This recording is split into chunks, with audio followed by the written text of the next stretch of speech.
വൃക്കരോഗിക്ക് സഹായവുമായി ഫുട്ബോൾ മത്സരം. കോഴിക്കോട് മുക്കം കുമാരനെല്ലൂരിലെ ആവാസ് ഫുട്ബോൾ ക്ലബ്ബാണ് കാരുണ്യത്തിന്റെ വേറിട്ട മാതൃകയുമായി രംഗത്തെത്തിയത്. ഈ മത്സരം ഒരു നാടിന്റെ മുഴുവൻ കൂട്ടായ്മയാണ്. ഇരുവൃക്കകളും തകരാറിലായ പ്രിയ നാട്ടുകാരൻ അബ്ദുൽ നാസറിനുള്ള കൈത്താങ്ങ്. ഓട്ടോറിക്ഷ ഓടിച്ച് ഉപജീവനം പുലർത്തിയിരുന്ന അബ്ദുൽ നാസർ കഴിഞ്ഞ 9 വർഷമായി രോഗത്തിന്റെ പിടിയിലാണ്. ആവാസ് കുമാരനെല്ലൂർ ഫുട്ബോൾ ക്ലബ്ബ് 23 ദിവസമാണ് മത്സരം സംഘടിപ്പിക്കുന്നത്.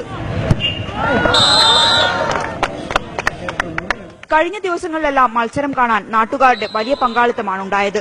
മത്സരം കാണാനെത്തുന്നവർക്ക് ചെറിയ സംഖ്യയുടെ കൂപ്പൺ നൽകുന്നു. നാട്ടുകാരെല്ലാവരും പൂർണ്ണ സപ്പോർട്ടാണ്. ഒരു ദിവസം നാട്ടുകാർ 20 രൂപ തന്നാൽ പിറ്റേന്നും അതേ ആൾക്കാർ തന്നെ പിന്നെയും 20 രൂപ ഒരു മടിയും കാണിക്കാതെ ഇതിലേക്ക് തരുന്നുണ്ട്. അത് ആവാസിന്റെ ഒരു വലിയ വിജയം തന്നെയാണ്. അത് നാസറാക്കൊക്കെ ആയതുകൊണ്ട് ആവാസിന്റെ ഒരു വലിയ വിജയം തന്നെയാണ്. ഫുട്ബോൾ മത്സരം ഏറെ ഇഷ്ടപ്പെടുന്ന അബ്ദുൽ നാസർ രോഗം വകവയ്ക്കാതെ കളി കാണാനെത്താറുണ്ട്. 25 ലക്ഷം രൂപ സമാഹരിക്കലാണ് ഫുട്ബോൾ മത്സരത്തിലൂടെ ലക്ഷ്യമിടുന്നത്. കാരുണ്യത്തിന്റെ ഈ നല്ല മത്സരത്തിന് പ്രോത്സാഹനവും സഹായവുമായി പ്രവാസികളും രംഗത്തെത്തിയിട്ടുണ്ട്. മനോരമ ന്യൂസ്, കോഴിക്കോട്.